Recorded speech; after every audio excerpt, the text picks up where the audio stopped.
stakeholders to host this webinar, which is a part of activities to mark 2021 World TB Day, themed Time is Ticking. Indeed, the time is ticking as we are in a race against time. If 2030 targets would be realized. So if the 2030 target will be realized, we are indeed in race against time. In terms of burden of TB in Nigeria, Nigeria has more than its fair share of our global burden of TB. In 2018 alone, more than 400,000 Nigerians are affected by TB, and only a quarter of these cases were detected. And because we are not detecting enough, this led to more than 150,000 deaths. So the inability to detect more than up to 3/4 of cases and treat them is likely attributable to the poor funding of TB in Nigeria. And the same year, 2018, only a quarter of funds needed was mobilized, and out of the funds mobilized, 10% of they actually came from local sources. Development partners do not are responsible for the remaining funding. So you agree with me that it is obvious that we need more money for TB so that we're able to detect more and treat more. But at the same time, there is a question of efficiency of spending. So in order to share experience that will enable us to spend more and spend better with efficiency, I'm joined this afternoon by very senior and experienced stakeholders that will be discussing how do we spend more, but how do we spend better, looking at a topic of strategic purchasing. So this afternoon, I'm joined by Dr. Jonathan Eke, who is General Manager, Former Sector for National Health Insurance Scheme. We have Dr. Emperor Ochoma, who is the team lead for the Project Management Unit at the National TB and Leprosy Control Program. We have Dr. Shola Kande, who is the Executive Secretary of the Oyo State Health Insurance Scheme. And we have Dr. Ronke Agbaje, who is the Chief of Party for USAID-funded TB Loan project. And last but not least, Dr. Elaine Barua, who is a seasoned economist at Associate and member of our USAID Health Plus project. So they will join us in the next 90 minutes or thereabout for us to discuss the issue of TB financing. So in terms of structure of this webinar, Elaine will help us to set the stage by making a presentation on lessons for strategic purchasing from the public-private mix model of TB, after which we are going to go from panelist to solicit for their experience on the topic. Then you will go to the audience for their questions, and then we'll round up the webinar. So we'll take the presentation from Elaine Barua now. Please, let's share Elaine's presentation. So welcome, Elaine, and thank you very much for joining us. Over to you. Thank you so much for inviting me, Gafar. And I'm just going to stand on all the existing protocols. It's a pleasure to be here this afternoon, well, morning for me. And it's a pleasure to be on a panel with all of our illustrious colleagues from the various organizations. I think I've had the privilege of working with most of you, but not quite all of you. So I'm very much looking forward to hearing what you have to say. As Gafar mentioned, my name is Elaine Barua. I am a health economist that works for Apt Associates. I currently work on the Shots Plus program, which is a USAID funded program with the goal of strengthening health outcomes through the private sector and the public sector. So we are USAID's flagship program in the private sector, but we do a lot of work on public-private partnerships. As Gafar mentioned, in Nigeria in particular, we have a major issue, a major TB identification gap, notification gap. We have approximately 400,000 cases a year. We only successfully identify about 125,000 of them. In general, we appreciate that in Nigeria, we have a large, vibrant private sector, particularly in cases where we have high concentrations of tuberculosis like Lagos and Kano.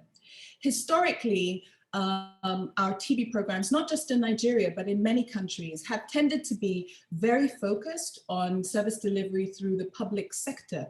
That's the most accessible sector for a national TB program to reach. But it is obviously a missed opportunity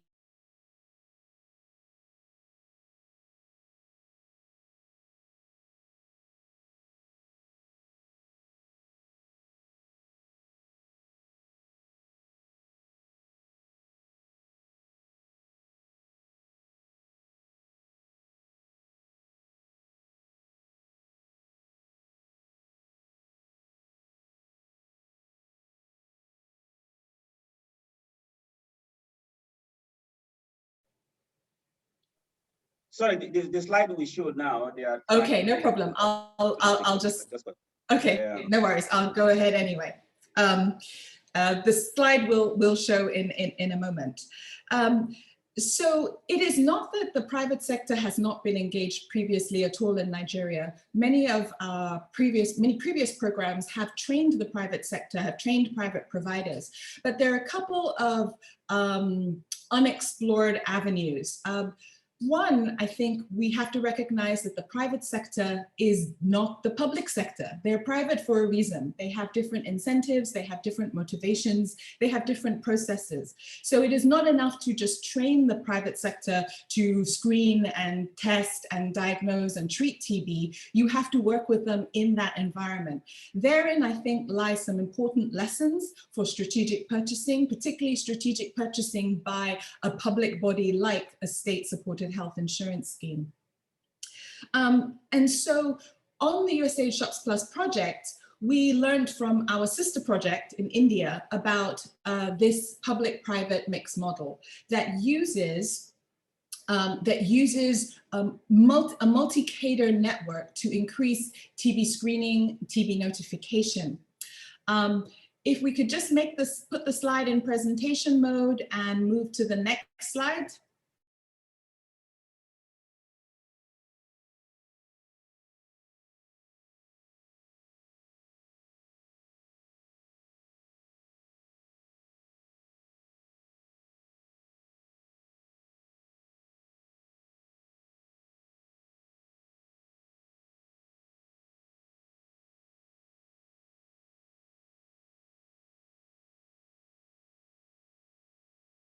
This model to work with how patients behave, because we need to take services to the patient. Accordingly, when we talk about strategic purchasing, we want to think about what we're paying for. We're trying to pay for services that become as accessible as possible for TB screening. And so we put the patient at the top of our model. Then you can see the circles underneath. That represents the different types of cadres that we work with in the private sector. We tend to think of the private sector as just this mass. It's not a homogeneous mass. It's made up of very different individuals, and the potential TB patient interacts with very different individuals. So just moving from left to right in that diagram, it could be that the first person they come to with their cough is a proprietary patent medicine vendor or a drug shop owner. It could be a community pharmacist. It could be a private lab. It's not unusual for people in countries like Nigeria where there are labs. It's not unusual for them to go to a lab when they think they need a test versus going to a clinical provider. Or it could be a clinical provider. And so if you want to maximize screening, you have to have all of those people engaged. It's the sort of the second sort of lesson. One, the private sector is different. Two, the private sector is heterogeneous. And so when we're thinking about strategic purchasing, we too have to be heterogeneous in our approach for what we're purchasing and how we're purchasing. And then tying this whole model together, we work with intermediary organizations. So these are local organizations that support, mentor, ensure data collection, ensure that reagents and drugs are available at facilities. These intermediary organizations are critical. They're critical not just for how we work now, but after Shots Plus will not last forever. Eventually another, we have to end as a program, but our local intermediary organizations will be there for forever. And they'll be local, so they'll be more cost effective, and they will have the capacity to run this network without us at Shots Plus. So our intermediaries are Society for Family Health in Kano, and Love and Gaze, which runs St. Teresa's and St. Kizito in Lagos State. We also work in 14 other states, but I'm going to focus on Kano and Lagos today. Next slide, please. And the slides are looking very clear now. Thank you so much. So for strategic purchasing, next slide, slide number 3. Great. For strategic purchasing, we have to think about what is it we're trying to achieve here. So we didn't just train the networks and then say, you're in a network with this provider and this drug seller and this lab, and then expect it to just magically happen.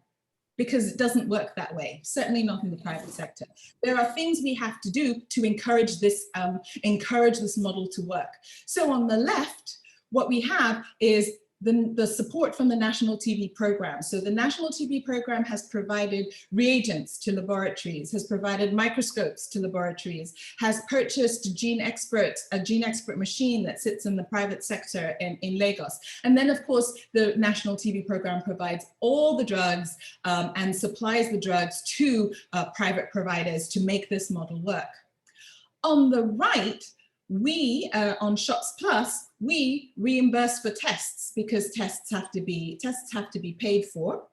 We provide incentives for screening so that private providers screen people that come in. This is particularly important because for tuberculosis, my TB director always says that it's a common but rare disease. In order for, we have a high burden of disease, but in order to identify those people, you must screen, what WHO calls systematic screening, meaning that you cannot limit your screening just to someone who presents to you with a cough that lasts 2 weeks and a loss of weight. You have to screen widely in order to identify all of those 400,000 cases. If we only wait for people who are sick to come in, we will continue to miss cases, and those cases will continue to pass on the disease to other people, and we will never gain control of the program. So having systematic screening in place is very important, but systematic screening has to be encouraged.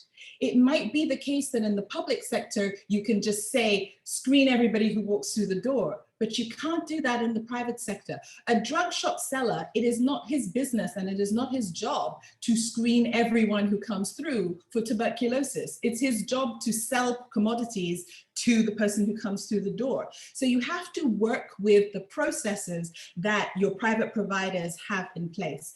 And then lastly, I have included phone data, and I apologize, I realized that on the previous slide, I forgot to mention, if we could go back to the previous slide for just 1 second. In the bottom, thank you so much. In the bottom right-hand corner, you'll see a little icon that says TB star. Because patients move through potentially so many different providers, you could be identified, screened by a PPMV, your test gets taken to a private laboratory, you get referred to a doctor in a clinical facility. There's so much data moving around that we developed an app, which is called TB Star, so that folks can track patients, send them for referrals, send them for testing using this app. Next slide. And so because people are using an app, we also pay for phone data so that they're not using their own data, their own data to do this work. Next slide, please. So what are we paying for on a TB program, and who are we paying? So we are paying for many things in order to get somebody from screening, somebody who walks through the door, through to having a cured TB patient. We want to pay for a screening. We want to pay for a diagnostic test result. We want to pay for achieving a positive TB case. We want to pay for achieving a cured TB case. So those are the 4 things that we could be paying for and under strategic purchasing. And ideally, maybe in the public sector, you could do that with one payment to a public sector facility. But I showed you the model for a private sector. The reality is people could show up at any of those providers. So we would not be meeting our goals of systematic screening, for example, if we only paid clinical providers, because it takes a village to get a patient screened and then all the way through this process until they are treated successfully. So what do we do now? Next slide, please. So 2 things that I keep in mind when we're talking about strategic purchasing that I have learned from other colleagues. The first thing is you get what you pay for. A lesson we've learned on Shots Plus. When we started, we paid for incentives for screening. So we got screening. We got lots and lots and lots of screening. People screen. We did not get lots of presumptive case finding because people were screening, because we were paying for screening. We got screening, but we did not identify a lot of presumptives. Typically, if you screen 100 people, you expect to find somewhere between 15 and 20% are presumptive for TB. A smaller proportion will have TB, but you expect to find at least 15 to 20%. We were finding less than 5% because people were just screening randomly and finding presumptives randomly. The quality wasn't there because we weren't paying for quality. We were paying for a screening process. So the second saying is, if you pay for good and bad quality, you will get both good and bad quality. So what you want to do is design your strategic purchasing to get good quality outcomes. So here's where I have some more lessons that we've learned from the Shots Plus program. And the next slide is my final slide.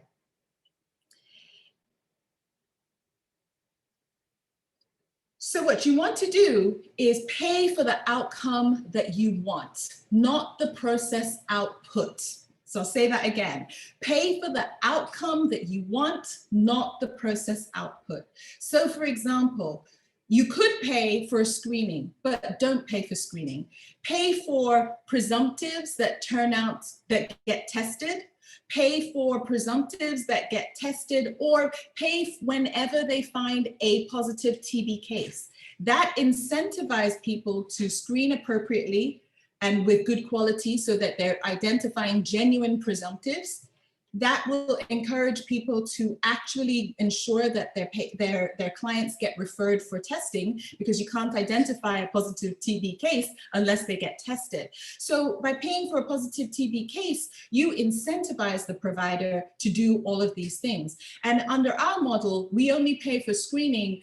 We only paid drug sellers, PPMVs, community pharmacists, and labs. We don't pay clinical providers because we think that is part of what a clinical provider ought to be doing. Similarly, with a diagnostic test result, you could just pay for a test, or you could pay a different amount or a bonus for having short turnaround times, for having a good results. When we do EQA, we do routine EQA across all of our labs on the Shots Plus program in partnership again with the National TB program and our colleagues in Zaria. One option is to pay bonuses to labs who do really good quality testing so that their slides match beautifully on the EQA. So again, pay for quality, not just the process. Instead of just paying for a TB case that's been identified by any of these providers, you could pay for a successfully referred TB case. So make sure that if somebody is presumptive, make sure they get tested. Make sure that if they don't go to the lab, make sure that they go to a clinical provider. And once we track that pathway using TB Star, the app that I mentioned, once we know that pathway has been followed, then we could pay the incentive to the PPMV or the community pharmacist or the lab. And then again, for the TB cases, don't just pay whenever a clinical provider puts somebody on TB, pay when the process is over and the patient has received their test to say that they're TB free. Why? So that you can incentivize providers to conduct contact tracing, to incentivize providers to conduct follow-up if they lose patients, and just incentivize providers to deliver quality care that ensures patients are cured of TB. So these are some of the lessons that I think are important for us to share with you who are thinking about strategic purchasing, perhaps for state programs. The private sector is not the same as the public sector. Don't think that you can have the same sort of price structures or payment processes in place. The private sector is diverse and homogeneous and heterogeneous, and you need to recognize that if you really want to meet our goals for TB. If we really want to improve access to TB care, we have to incorporate all of these types of providers. In Kano State, up to a third of all our TB cases are originally identified by PPMVs on the Shots Plus model, up to a third. It's much lower in Lagos, but in Kano, it's up to a third. And in some of our expansion states, it's very high. States like Taraba and Jigawa, we get a lot of cases that are referred from drug sellers. So they play an important role. The third lesson, again, is you pay for what you want to achieve, not just the process. Strategic purchasing means that we're paying for and to achieve an outcome, not just paying for individual services and sort of checking boxes. And then the last thing I want to leave, because it would be remiss of me not to say this, another reason to engage the private sector well. As we all know, we're just coming out of, I hope, turning a corner of the COVID pandemic. I want to commend the private sector providers that work on the Shops Plus network in Lagos and in Kano, because when the COVID pandemic hit and we had lockdowns in March and April in Kano and Lagos, our TB case finding, obviously it went down because people were not visiting providers. But our providers worked with us to institute a large number of mitigating approaches. And by June, that number had started to rise. In July, August, September, our providers found more cases per month than they had ever found even before the pandemic. So that flexibility, that ability to respond in a crisis, the private sector demonstrated that beautifully. And if it can work for TB, it can work for other diseases as well. So that's what I wanted to share with you with regards to the lessons we can learn from the Shots Plus model. And I'm happy to answer questions in the chat box or afterwards as well. So thank you for the opportunity, Gafar. So thank you very much, Elaine. I think I would like to congratulate you and your team for the job well done in terms of applying strategic purchasing in the private sector context. Probably before you go, let me start the panel conversation with you. Globally, public sector has a lot of things to learn from the private sector. From the private sector. And part of the clamor now is to ensure that government is spending more and spending better. How do you think some of these lessons that we've learned, we can use these lessons to change the way we are budgeting to ensure that the budgeting processes reflect that we want to purchase the outcome? And you put it nicely that if you plan to purchase processes, you buy processes. If you plan to purchase the outcome, you plan outcome. How best can we translate some of these lessons learned to the public sector setting so that we are not just budgeting for input, we are budgeting to get a good processes and outcome as well, Elaine? In a sense, I feel like you just answered your own question there towards the end. It is the same principle to apply with budgeting. Are you budgeting, our traditional budgets are sort of based on just inputs.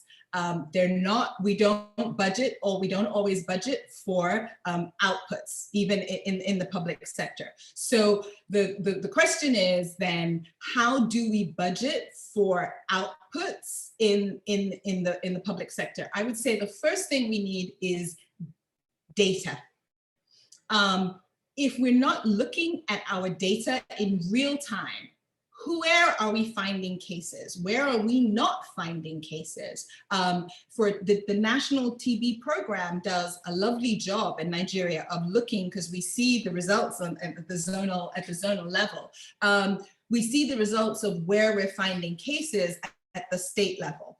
We see the contribution of the private sector and the public sector. But if we could dig more deeply to identify exactly where we're finding cases, and also direct our resources to those places. So I know that my fellow implementing partners on KNCV, IHVN, all working with our state programs to really use and put more emphasis on things like hotspot identification. So using information from where we're finding cases, putting that into sort of GIS mapping, and trying to identify where do we direct our resources so that we are directing our resources where there are cases. That's something that can be part of the criteria when we're budgeting, to make sure that we're not just paying for everything everywhere, when we know that, you know, TB lives in very particular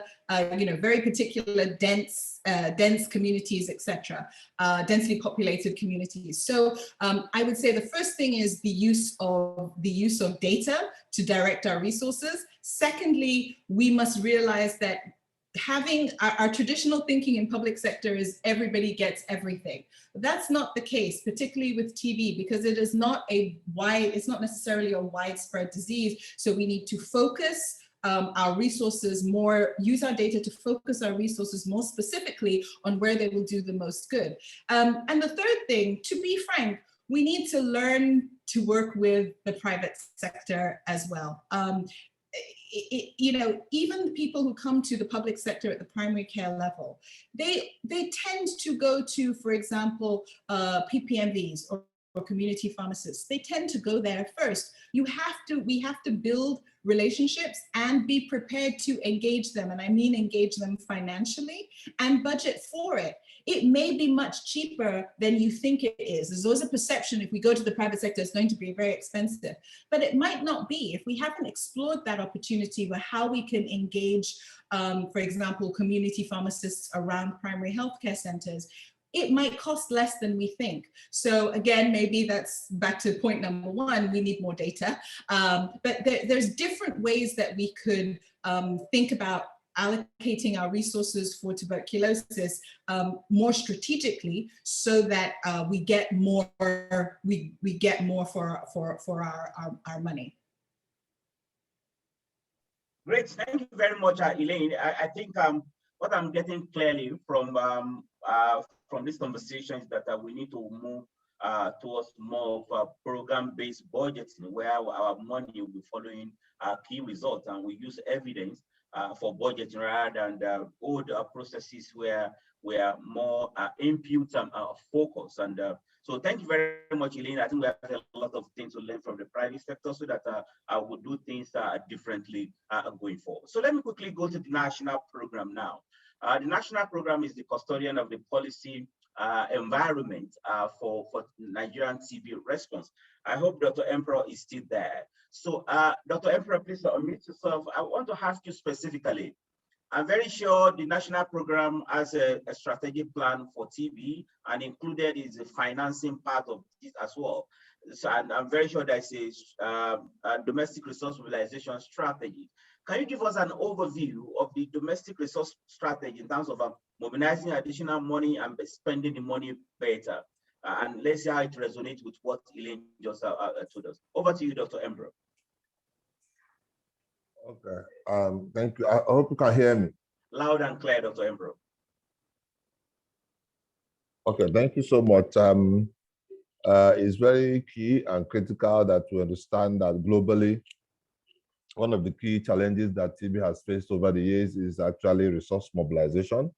Also globally, it is important to note that there's not been any year where the global resources for TB have been enough. So that gap have existed globally.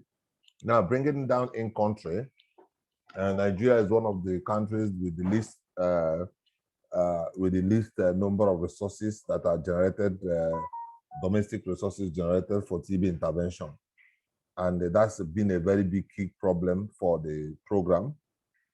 We have highly been dependent on donor for support for TB, and that's been a very huge concern.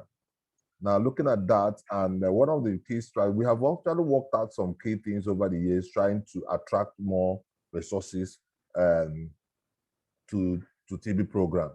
And I want to divulge our mind from the aspect that everybody think that resources must come mainly from the government perspective, but I think all of us are the resources that we need, and we have to play one role on the other in trying to attract resources to TB program as it's made as at now. Especially when you look at the impact of COVID on the economy of nations and all that, you find out that Nigeria is not an exception to this rule. Now, bringing down to the core strategy that we're looking up to, as a program, we have looked at several strategies. We have set up sometimes as a point, the resource mobilization committee to help. Although that resource mobilization committee, because also, it was also donor dependent, that for them to meet, it becomes that the donor need to, did not stand the test over a period of time. It's not that the committee have been dissolved or dissolved over the period, but because there's no support for coordination and all that, is also went down. What also we have recognized over the years in our problem in looking for resources for Nigeria in TB program is that the wrong strategy we have used over the years is ensuring that we as government entities are the people who are pursuing people to bring money or trying to attract resources into TB. I think is this time the new strategy we approach is we work better, is to ensure that private sector and other private entities are the people who will do the job for us. They are the people who have the capacity, because government does not have that capacity to attract resources outside the government system.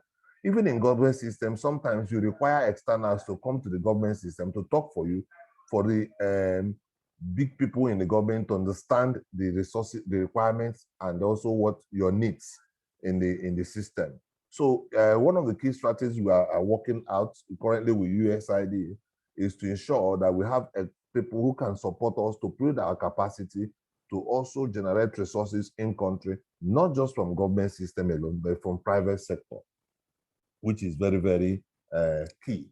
For us in financing TB program, we have also looked at issues that have to do with NHIS, trying to see how we can evolve TB into issues that has to do with NHIS, which is very key. I will tell you, some countries have overcome these issues. Countries like China, India, majority of the resources are within, in fact, China and India has 100%, almost 100% from their resources in trying to address key TB challenges. So it's important that we also know that it's not only that Nigeria is getting setbacks in their own. So based on that, I think we have employed the issue of one, encouraging more, providing more level playing grounds for donors to come in country to contribute to TB funding. Although currently we have mainly Global Fund and USAID as our core funding, but we also have allowed some other entities to come once in a while to contribute in one way or the other in our resources. But going down to the main issue, which is domestic resources, we have actually engaged the National Healthcare Insurance Agency. We have even gone to the level of the state level to engage them to put TB as one of their package. They will also support in their interventions. We have also been able to use basic healthcare provision funds as we have written to the minister. Minister have approved that TB should be part of that team, disease that should benefit from the basic healthcare provision funds. we advocacy down to the state to encourage state governors, because when we say domestic resources, we must also know that governments is more or not mainly of the federal government. The state is also part of government. And then the advocacy for states to continue to provide resources, which has also yielded results in places like Lagos State, is very key. Some other states have also done a lot in terms of trying to make sure that the TB program has resources. So recently, we have also started gathering information on states who have sponsored or supported TB intervention in their states. We're also developing what we call a kind of a chart which shows performance of states in terms of funding TB, and we want to present it in governors forum, and we want to do that annually to states so that it can encourage governors also to see that they are not supporting the TB in any way, and encourage them to use that opportunity to support. So we're engaging them in that process, and we also hope that by the time we finish that, the minister will be able to do that, present that particular assessment to them. Finally, like I said initially, issues or the new strategy is that we need to attract the private sector. Malaria has succeeded in some of these areas. HIV has succeeded in some of these areas. Because also the way we package TB, it has not made it to look deadly enough.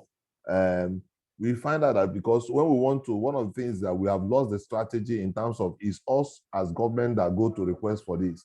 But with the private sector coming in to request for private to support TB, they will know how to package information. When most of us go to the private sector, we speak big languages and so many technical things. But what the private man wants to know, how does this impact on his life and his environment?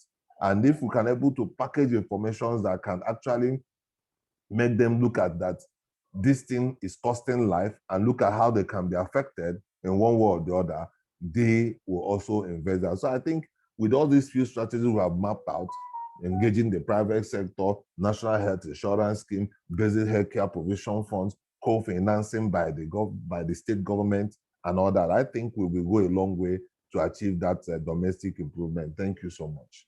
Great, thank you very much, Dr. Embro. I think that is quite impressive in terms of number of strategies and policy options that you are looking at towards mobilizing additional resources for TB in Nigeria. So I'll come back to you later for some of those specifics. Let me go to national health insurance, because what came out clearly is that incorporating TB into the benefits package of health insurance, national health insurance, by national health insurance, by mean NHI specifically, and the state health insurance as well, because they are supposed to be one. So Dr. Emperor has identified that as a very, very important pillar for mobilizing additional resources. So Dr. Jonathan Eke is the General Manager for the Formal Sector Program of National Health Insurance Scheme. He plays a very important role in determining the benefit package and the operation of health insurance. So Dr. Jonathan Eke, listening to Emperor now, how do you think NHIS can be of help in terms of including additional TB services and ensuring that the services are already incorporated, because there are some non-specific services like the chest X-ray, like the sputum MCS, the sputum microscopy that are already included? How do we ensure that what is already included, the TB patients are assessing it, and how do we include additional services in the benefit package? Dr. Jonathan, please unmute yourself.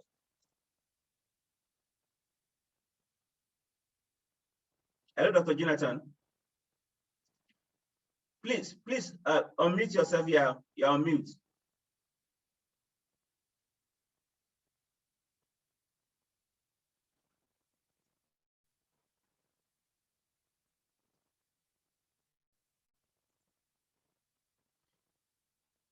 Dr. Jonathan, you are a co-host. Go ahead, please. Can you hear me now? Okay, good. Loud and clear. I was trying to unmute myself, but it was not possible. Okay, thank you. Thank you very much, Dr. Gafar. First, when we are talking about insurance, especially health insurance, you probably have to understand that what we are doing here is a contributory insurance for members of that system. Will just be for the members of that system. So having said that, we know that in the current NHIS benefit package as we implement today, TB is not covered. Not that we didn't know that we could have put TB as part of the benefit package, but then tuberculosis was under donor. In fact, the donors were providing the financing for the TB. So we felt that there was no need for double funding of the system. But I can show you that since we started, we have been having a lot of discussions with it, like the Emperor said, we've been having a lot of discussions with groups on how to bring TB into the coverage benefit package of NHIS. And I can tell you that what we have developed in terms of a new tariff structure, we have included a lot of the TB drugs inside, but still a lot still needs to be done to expand that. So, and like you have mentioned the issue of chest X-rays. Chest X-rays that we have is not specific for TB. What you just know is that as it stands now, the current NHIS package does not cover tuberculosis. Because if you go to our drug list, only rifampicin you will see there, and then no other drug. But rifampicin is there not because we want to use it to treat tuberculosis, but because we can use it. Rifampicin is just an antibiotic that could be used for other ailments. I think that is what we have in the interim. Thank you very much. Okay, thank you very much, Dr. Hello. Jonathan. I can hear you, yeah. So thank you, Dr. Jonathan. I think that is very clear. But going forward, what are the opportunities? Like, for example, Emperor mentioned Basic Care Provision Fund.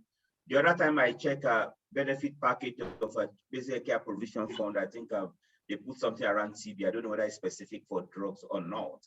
So how do we ensure that for Basic Care Provision Fund, for instance, how can the TB patients benefit maximally from the Basic Care Provision Fund? Because that is government funding from the government. Some things are already included. What is the best approach? How do we ensure that TB patient benefit? Over. Thank you very much. Like stated for the Basic Care Provision Fund, some TB activities for TB, services for TB have been included. At least we know that we have a health education and prevention of TB as part of the services that are put there. You talk about sputum for AFB, Mantinfex, and TB treatment. These are just the things that we have in the BACPF for now.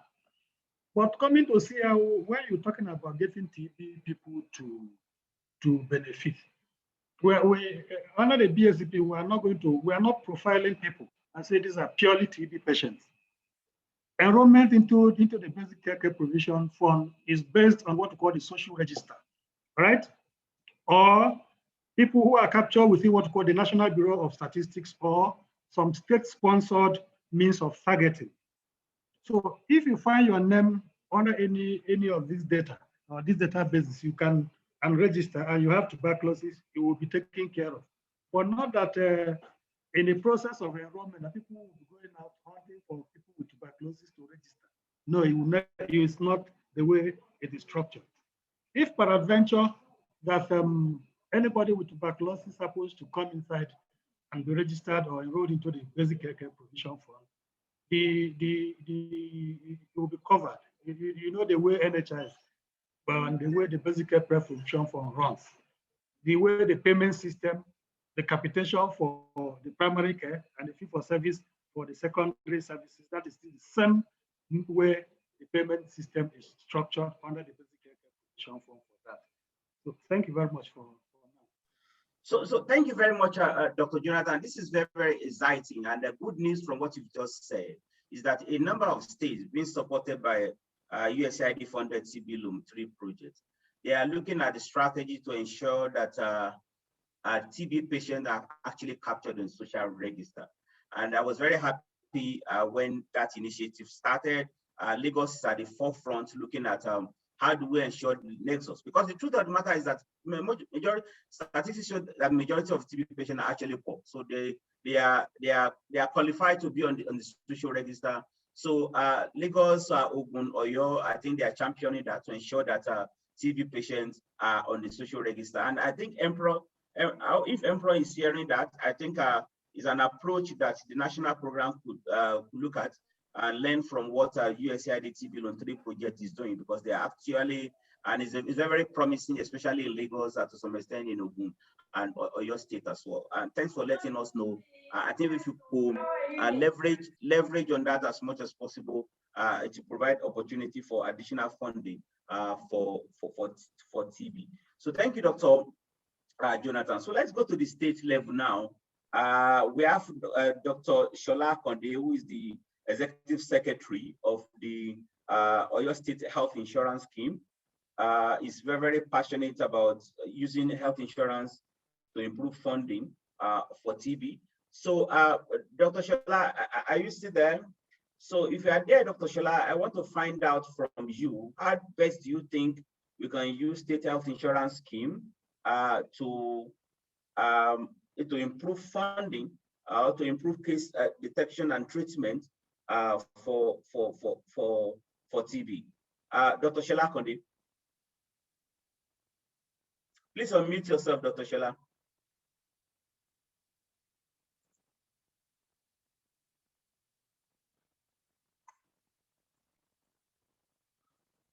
Well, I'm not sure if Dr. Shola is still there, but let me quickly go to Dr. Ronke. Let me quickly go to Dr. Ronke Agbaje of the Chief Party. Okay, Dr. Hello, Dr. Shola is here. Okay. So, Dr. Shola, my question, probably you listen to Dr. Jonathan and Emperor as well. We are looking at how best we use leverage. We can hear you, Dr. Shola, loud and clear. So the question for you, Dr. Shola, is that how best can we use health insurance, the strategic purchasing of health insurance, to ensure that we are buying outcomes in terms of detecting cases, treating cases well? How can we deploy the strategic purchasing of the state health insurance scheme, which is very, very promising? We have almost all the states in the country establishing state health insurance scheme. So how best do we use health insurance to incentivize case detection and other key outcomes? Dr. Shola Konde, over to you, Dr.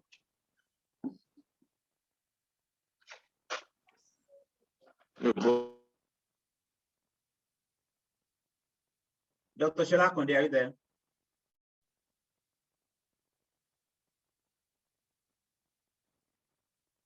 Okay, apparently we're having challenges with Dr. Shola, but in the interim, let me go to Dr. Agbaje. Dr. Ronke Agbaje, the Chief of Party, TB Loan 3 project. TB Loan 3 project is very active in terms of domestic resource mobilization for TB from both public and private sector point of view. And you are doing a lot towards ensuring that you help the national program to implement its strategic vision of mobilizing additional resources. So, Dr. Ronke Agbaje, how are you supporting the national program through your program to mobilize additional resources? Dr. Ronke Agbaje. Thank you very much, Gafar. I don't know if you can hear me. Loud and clear, Dr. Ronke. Please, go okay, ahead. Great. So I'll put off I put it on for a bit, but I'll put off my video just to improve the internet transmission. So thank you very much for that. And thank you for the great discussion so far. So IGN is currently implementing a USAID TB project known as TB Loan 3 because the project covers 3 regions, and we are working in the 3rd region, which is the Southwest. And as Gafar mentioned earlier, we are working in 4 states: Lagos, Ogun, Oyo, and Osun. So part of the sustainability plan of the project is to ensure that as donor funding either reduces or is diverted to other key disease areas, the funding for TB is sustained. and that we don't lose the gains we've made over so many decades. So we're doing two big things. The first is that we're working with the private sector, looking at industries, big manufacturing companies, etc., that have quite a huge number of people working with them to see how we can ensure that they include TB management in their private health insurance packages for their employees, as well as ensuring that as they go to work, they're able to also screen and detect TB within their company clinics. So that is one. The bigger one we're doing is seeing how we can mobilize additional resources from the public sector, which is very key to the sustainability and well-being, sustainability of any program, and of course, well-being of the population which the government is there to serve. So this is also being done across the 4 states, and we have 2 sub-partners. We have DGI Development Governance International working in 3 states, Lagos, Ogun, and Oyo, and we have EHI, Equitable Health Access Initiative, collaborating with the State Social Health Insurance Agency in Osun State. And these 2 sub-partners are supposed to work with the 4 states to do 2 major things. One, ensure that, one, there is a budget line for the TB program. That is one, which is not present in quite a number of the states in the country. So ensure that there's budgeting for TB and that there's release of the promised funds. So it's one thing to have TB in the budget, it's another thing to actually release the funds. So they'll work with the government to make sure that the critical stakeholders that are involved in budgeting for health and all that are engaged and that TB comes on the agenda, and then also to help the Ministry of Health track the release of this funding. Of course, there's a lot of advocacy involved. There's a lot of politics that has to happen, and we're working with the Ministries of Health and other stakeholders in the state to get that done. And of course, the State Social Health Insurance Agency, who is a custodian of these services for the population.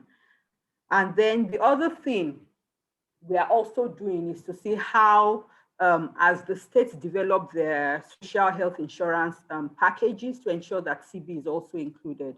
TB management in some form or the other is clearly identified and included in that package. And we foresee that once that is done, as Elaine just mentioned, she made a great point. Once that is done, it's a policy. Then the next step is that the health providers serving the state's social health insurance agency will definitely have to improve the quality of services across the TB cascade of care.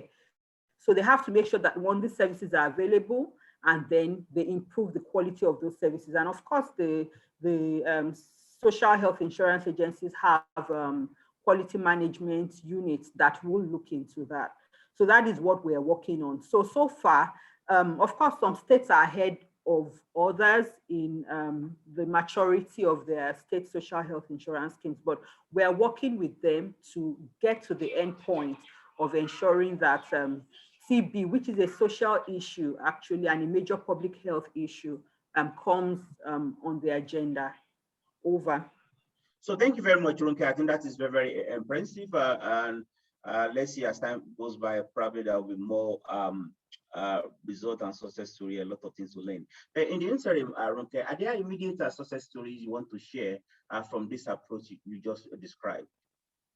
Oh, definitely, definitely. I mean, across the 4 states, as I said, they were all in the various levels of maturity with regards to implementing their state social health insurance schemes. But what has happened is that, first of all, the stakeholders, so we've engaged stakeholders, broad group of stakeholders, not just those within the ministry, but those in the budget offices in the state, you know, the politicians, etc. And they're beginning to understand. A lot of them said, oh, we didn't know TB was still an issue. Oh, nobody told us that, you know, so many people had TB and people are still dying of TB. Interestingly, a lot of them didn't know. So for us, that is a success story. So across the 4 states, TB is now on the agenda of those that determine how budgeting is done and how money is being spent. We also have, I'd like to talk about 2 particular ones with DGI in Ogun State, where the Honorable Commissioner of Health has committed some, I think about 12 million, made a commitment to release about 12 million naira to support diagnostics, the gene expert machines that are not performing well in the state, in Ogun State. So I think that is really wonderful. That is really critical.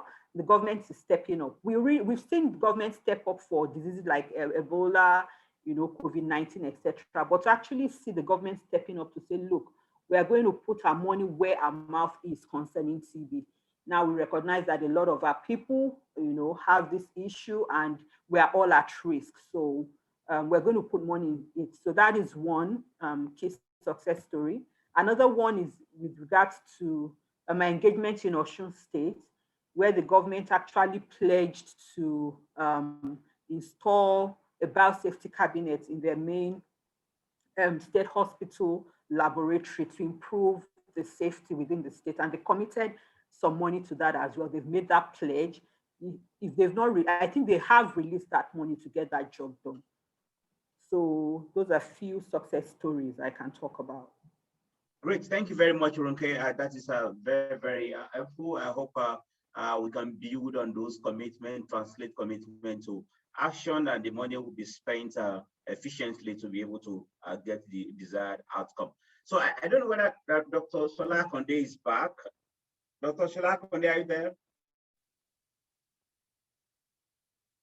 If you are there, please unmute yourself.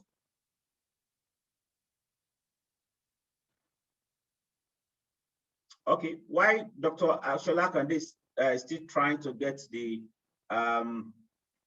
logistics right, let me go back to Dr. Emperor. Dr. Emperor, are you there, please?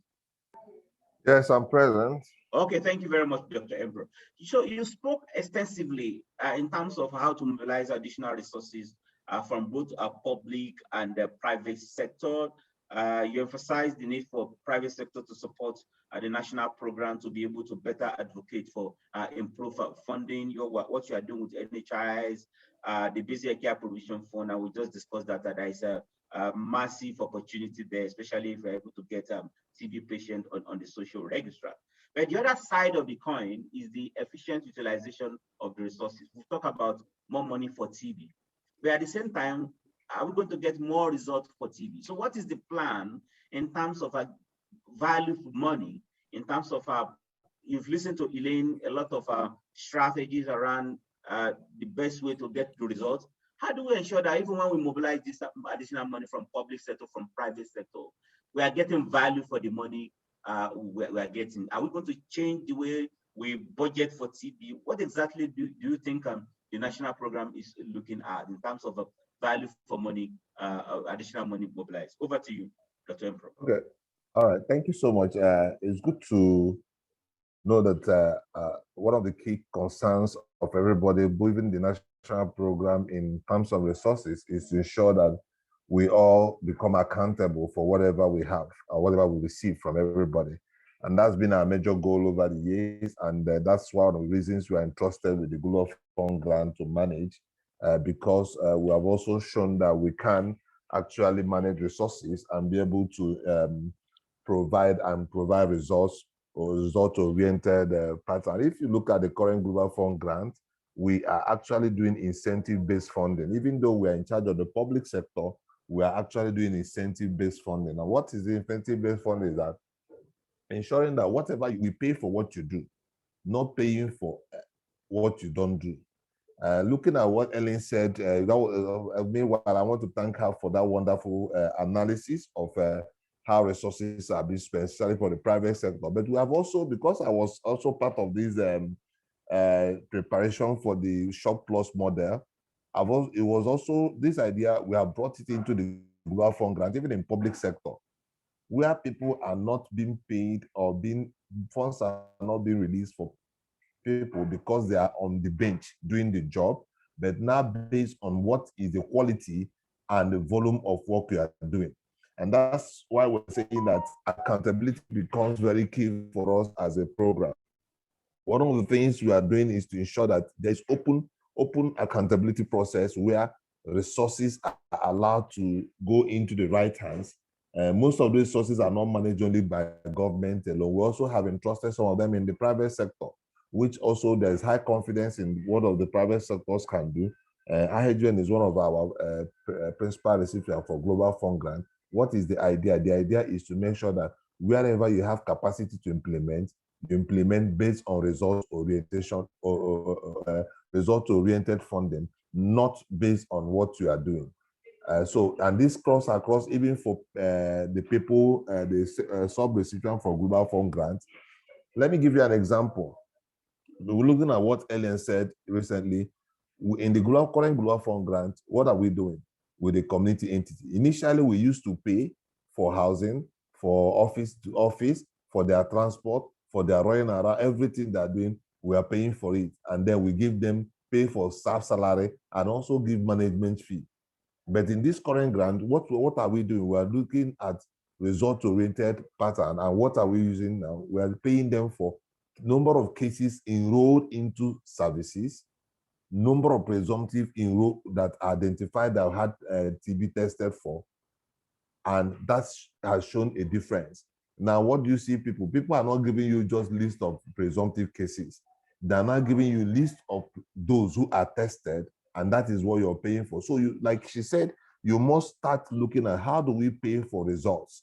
And that's one of the key challenges we have had over the years in public sector, where if you want to budget for TB, we say, okay, we are budgeting for communication for all the laboratories, meeting for everybody, this one. So this, in recent time, as a program, we have also restructured to look at what model the private sector have been using to achieve results. And we have brought some of those models in the public sector. And this has actually given us a very huge advantage in terms of results. One of the things that we noticed that when we were not doing result-oriented pattern, where we are giving people a blanket money for maintenance of GeneXpert, they collect the money, they do whatever they do. If the GeneXpert is not working, they know at the end of the day, they will still give you at the end of the month, you still give them resources for maintaining GeneXpert. Whether it's working or not, you must give them that amount because that's been budgeted like that.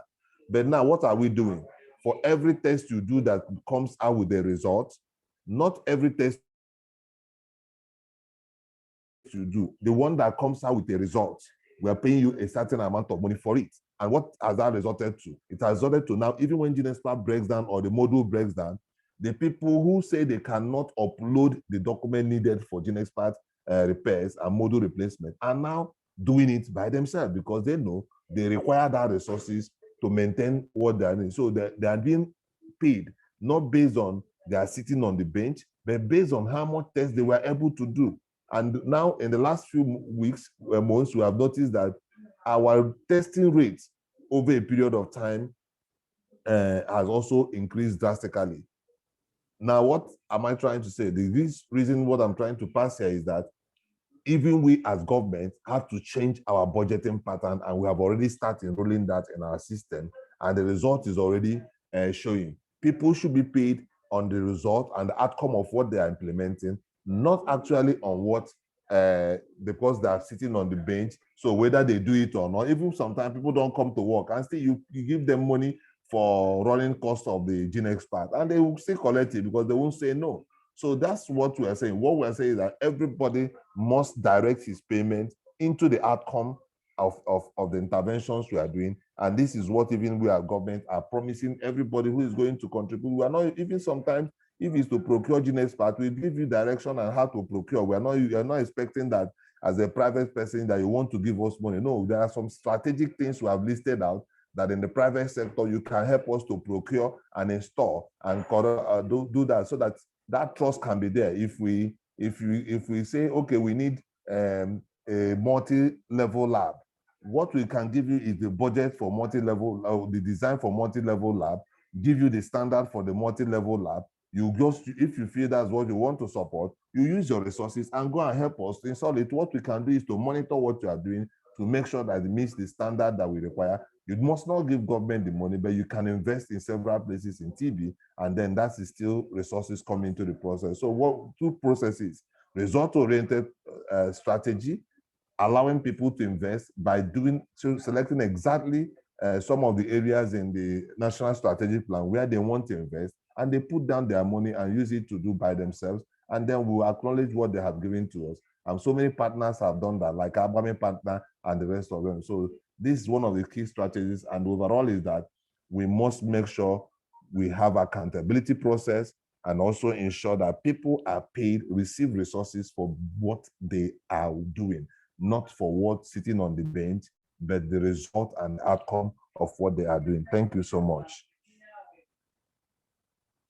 Great, thank you very much, Dr. Emperor. I think that's a strategic purchasing in action. That is quite impressive. I can see from the chat box that's generating some question. We'll come back to that.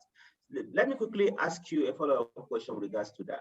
Now, as a national program, you are learning a lot of things, doing a lot of interesting things that you just explained towards strategic purchasing for TB. To what extent are you building the capacity of the state to be able to do the same thing? Because there is potential to mobilize additional resources at the state level as well. How do you ensure that they will translate these lessons learned at the national level to the state level to improve our possibility of better strategic purchasing at that level? Dr. Emperor. Okay, thank you so much. If you listen to some of the great speakers like John Maxwell, to tell you that most of the times when people see something, they tend to believe and also follow on that thing. One of the things you have noticed that since we started this strategic process, because one of the key things we have done over the years is to make sure resources are pushed to the state. We have reduced the amount of resources that are being managed at the center to ensure that state manage some most of these resources and build their capacity to be able to receive resources and manage those resources by themselves. So, and this has shown great improvement in their capacity to manage resources and all that.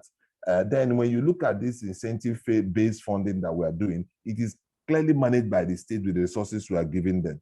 And they are beginning to see results. In our last annual review meeting, when we presented what the result has been, you see that we are all excited to see that this strategy has given them the key result they wanted as a prime. I'm sure that most managers and most leaders in a system actually wants to have a result.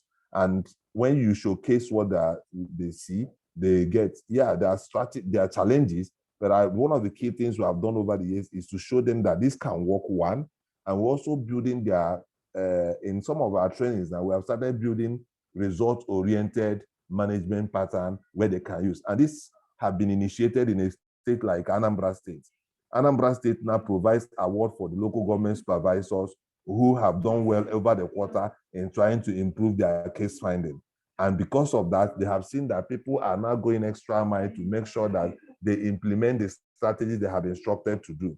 So some of these are already imbibing that process of incentive-based one based on result, not just providing services or funds to them to say, okay, every state you are supposed to get 30,000 naira for supervision. Then every state now goes and get, no. They are now beginning to make it instantaneous based on what you can provide, based on your result. We are going to pay you based on that. And that's what we have been doing.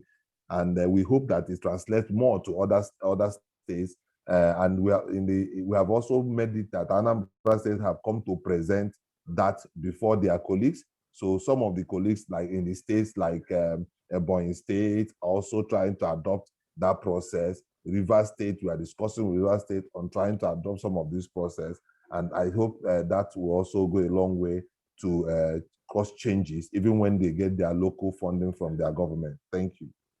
Great, thank you very much. And I'm very sure some programs here, donor-funded programs here want their states to key into this strategic purchasing initiative. Later on, I will take some questions from the chat box.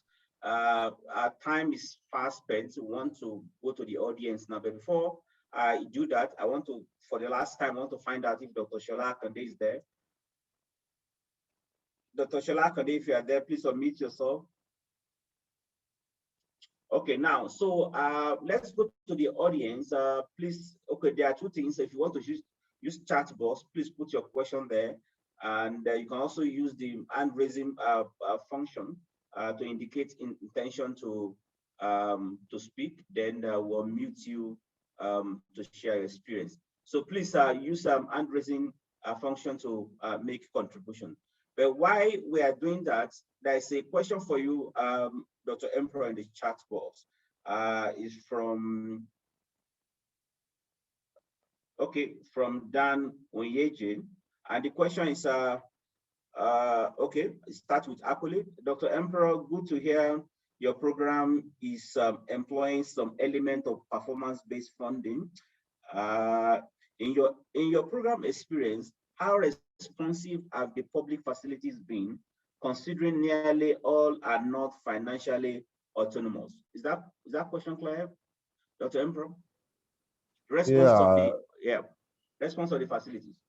Yeah, it varies. Like you said, the thing is that once it comes to resources and how these resources are made available to the facilities is also very key. And some human beings, we have several forms of human beings. When you put some strategies in place and say that it is based on your performance, some will either fold or form. So, but what we are noticing is that there are more those who are forming than those who are folding their arms.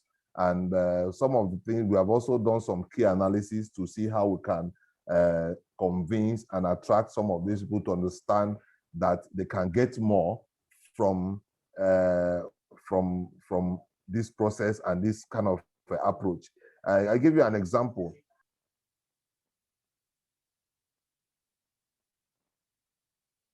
Sorry, we have an issue with what is it called? We have an issue with local government supervisors. We give them 25,000 naira brackets, and then even those who have 4 facilities will earn 25,000 naira, while those who have 50 facilities will earn 25,000 naira every quarter.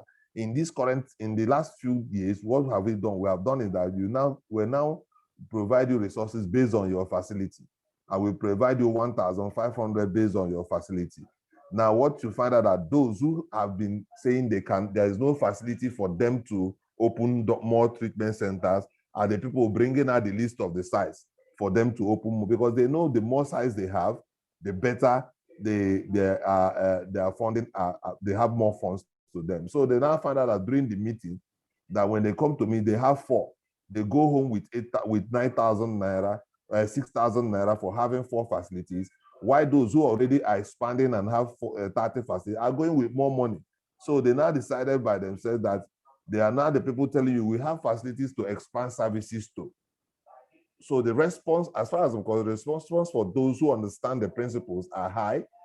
However, because we are not in every facility, because we are not also considering every based on the available resources, we also are noticing that those who are saying that they should only screen and refer are not responding the same way like those ones who are providing adequate treatment. So the idea is that we try to expand more expand more services, and also the truth about it is that whenever you're bringing a new system in a public sector, you must provide a background information, and you must make sure you make people understand why that process is coming. If you don't make them to understand, you have a high number of people rejecting what you are providing for them, and very few people who feel that are already at advantage with your policy is already those who will want to do that. But we have done a lot of work to sensitize people, and that has yielded a lot of results as we speak to you as at now.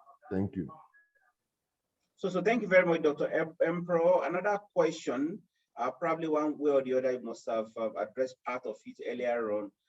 There's a question from Jennifer Wokede that says, considering the fact that a number of facilities that are not designated TB centers, a number of doctors there who don't know how to treat TB. So what is the plan of the national program? Because it's part of strategic purchasing, quality of service provision is part of strategic purchasing. What is the plan to ensure that as many as possible providers are able to treat TB with high level of quality. Thank you so much. Our new strategy is universal health coverage.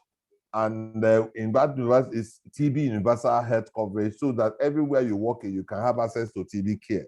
And in view of that, we have actually, through the support of Global Fund, we have expanded TB services to 5,800 health facilities for the last 2 years.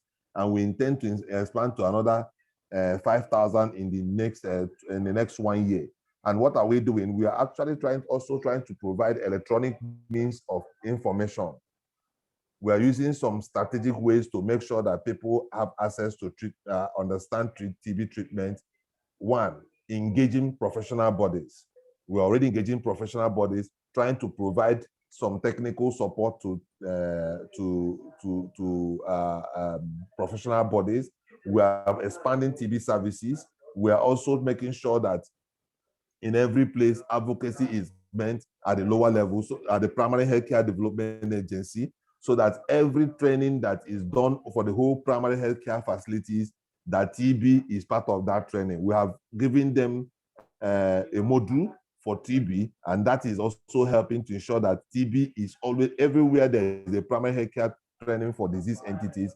TB is one of those diseases that are being trained, so that it gives more opportunity, because we can't go everywhere because of the resources available. So we're engaging other sister organizations so that also expanding services to make sure that TB is part of it.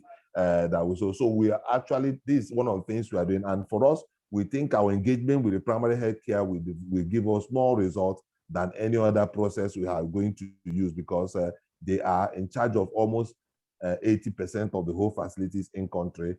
And they are also providing them with training services to ensure that they provide adequate and basic care for everybody in the process. So that's what we are doing currently now.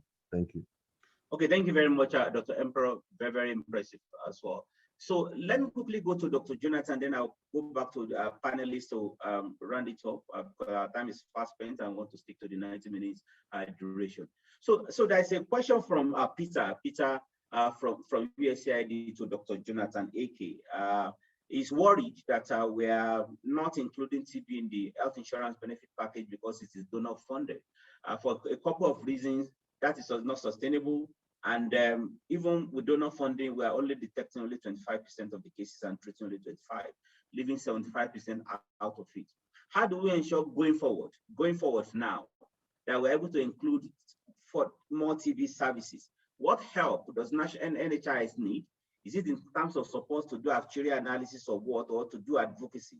What exactly can the TB community do to ensure that NHIS is able to consider more TB services going forward as we are reviewing the benefit package? Dr. Jonathan. Dr. Jonathan, please unmute yourself.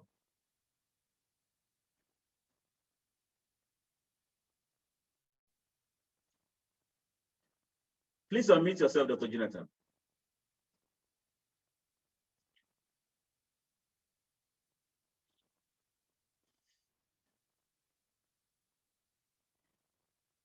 Just go to the mute button and press it to unmute yourself.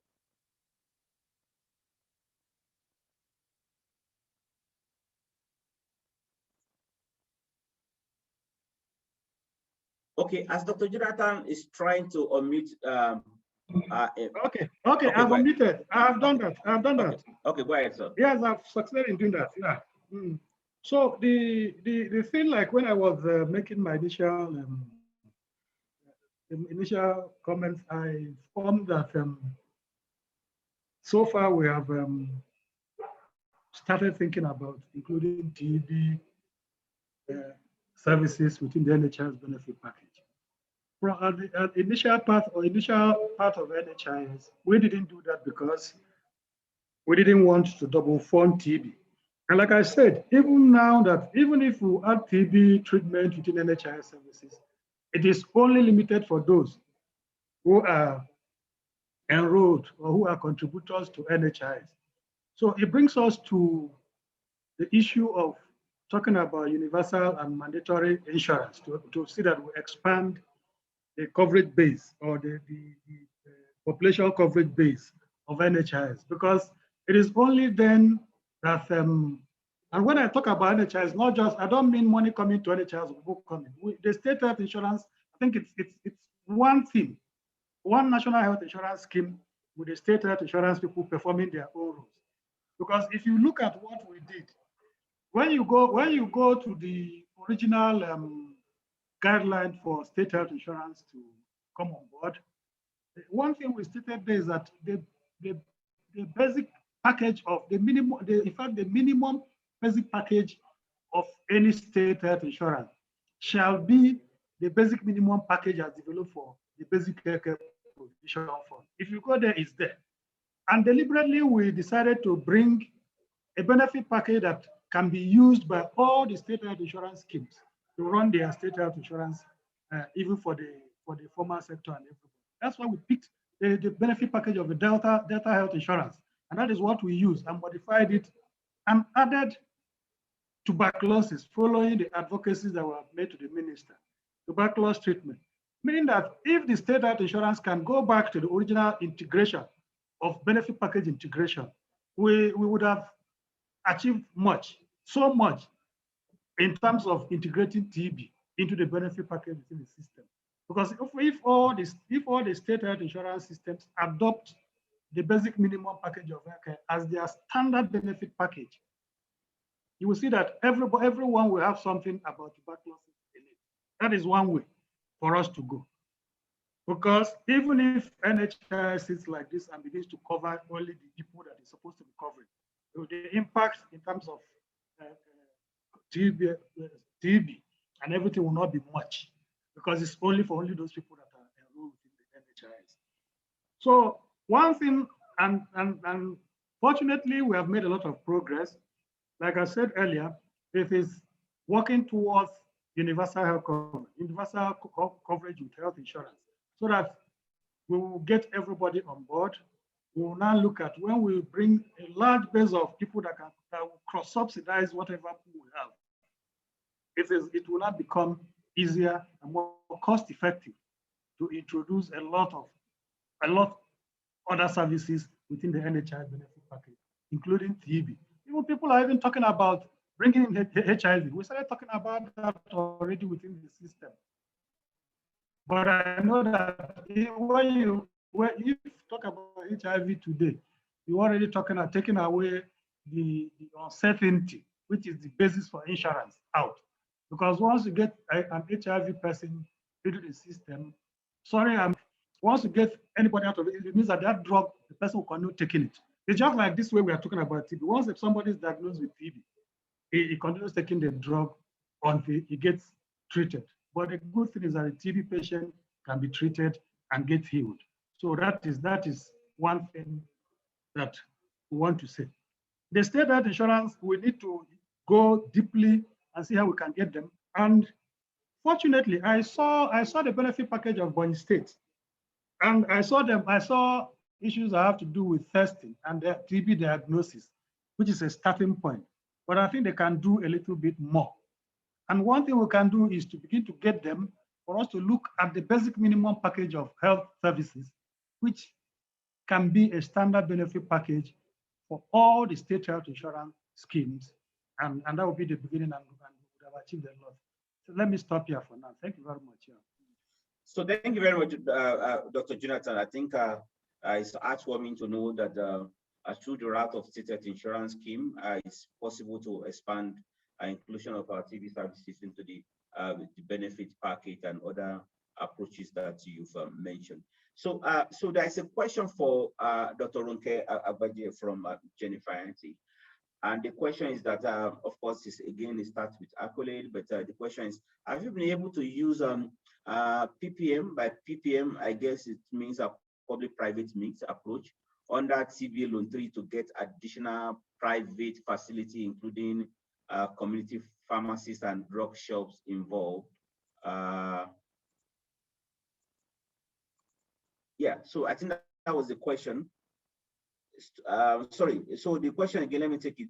Have you been able to use PPM, which I think means public-private mix approach, under TB Loan 3 to get additional private facility, including community pharmacies and drug shops involved in TB control from a strategic purchasing lens? What have been the challenges with this, considering TB drugs are free in the public sector? Dr. Runke Agbaji, are you there? Did you get the question? Yes, thank you very much for that question. Good question, Jennifer. Yes, the answer is yes. We have a PPM strategy, and we have a document.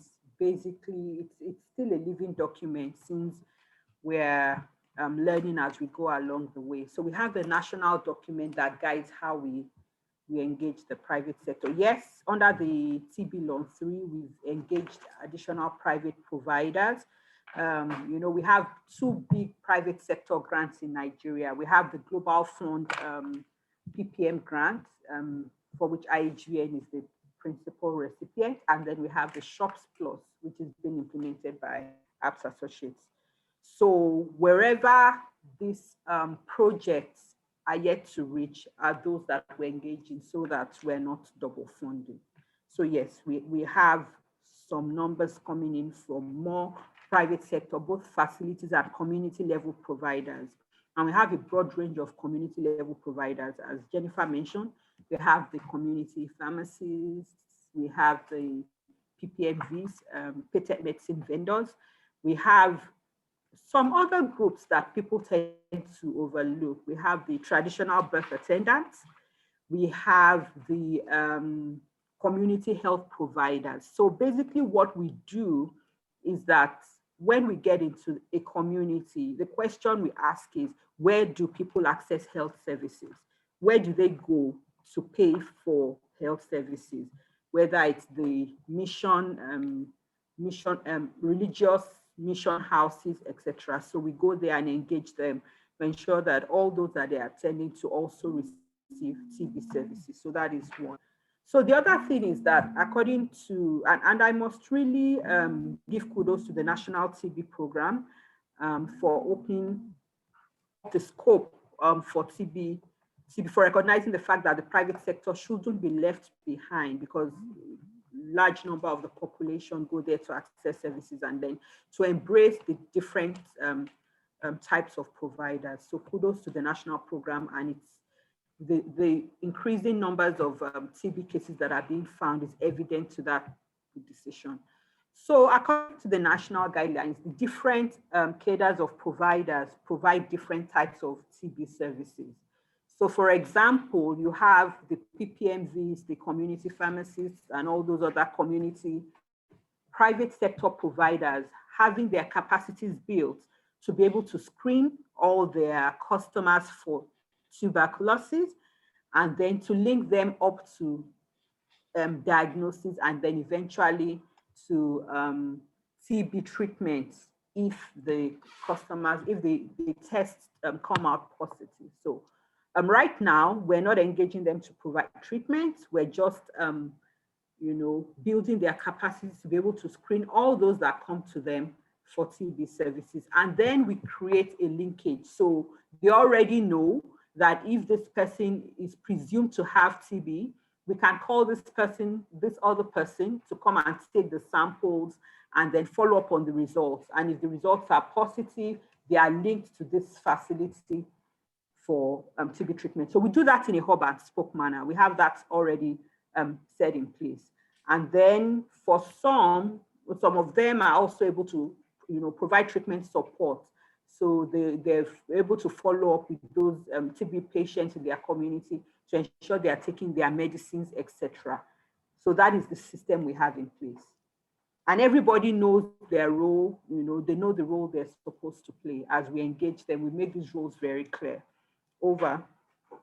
So thank you very much, Aroke, for sharing additional useful information on the question asked by Jennifer there. So our time is fast spent. It's 4:30 already.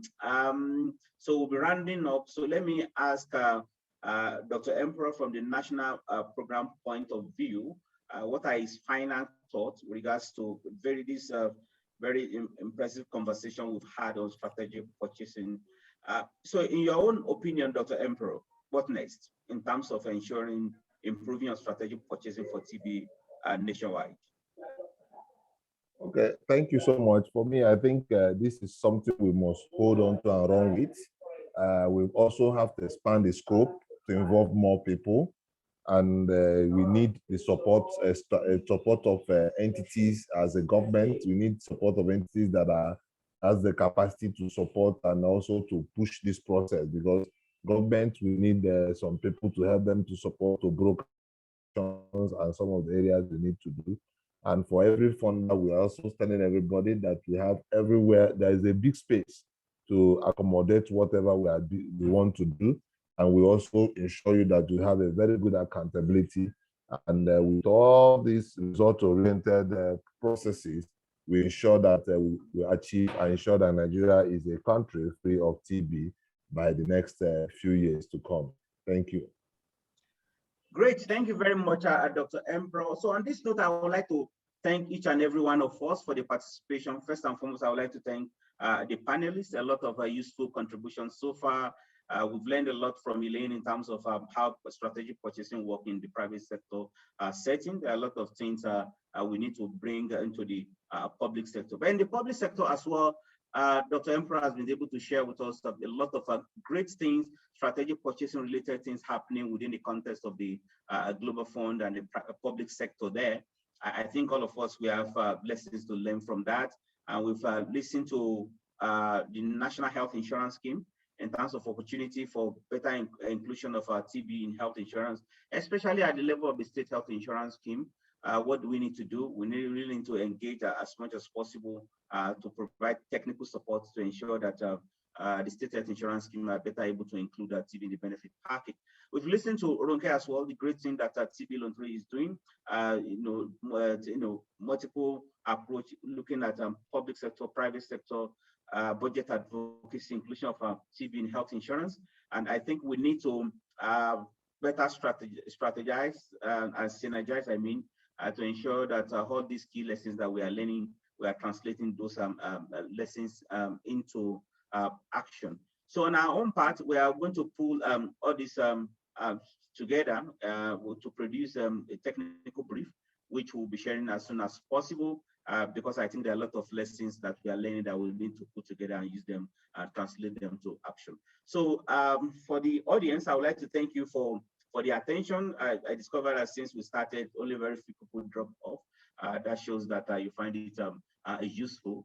Thanks for your contribution. Thanks for the questions as well. So I think we need this type of more of this forum, so that we meet from time to time to be able to appraise the TB situation. We're actually in a race against time. By year 2030, that's another magic year where we are thinking that we should be able to eliminate TB. So for us to achieve that, we need to do more in terms of more money for TB, and at the same time, more results for the money mobilized. So on this note, I would like to thank you very much for joining us, and we look forward to seeing you when next we organize this type of webinar. So once again, thank you very much, our panelists. We'll get back to you when we will develop the policy and the technical brief. Thank you very much. Sorry, Gafar, will the recording and the slides be shared? I think there was a question about the recording. Sure. We have the, sorry, I forgot to mention that we are going to share both the recording and the PowerPoint presentation made by Elaine. Sorry that I did not mention that earlier. Any other question? I guess that's the last one. So thank you very much for listening. Yes, so I know that our time is fast spent.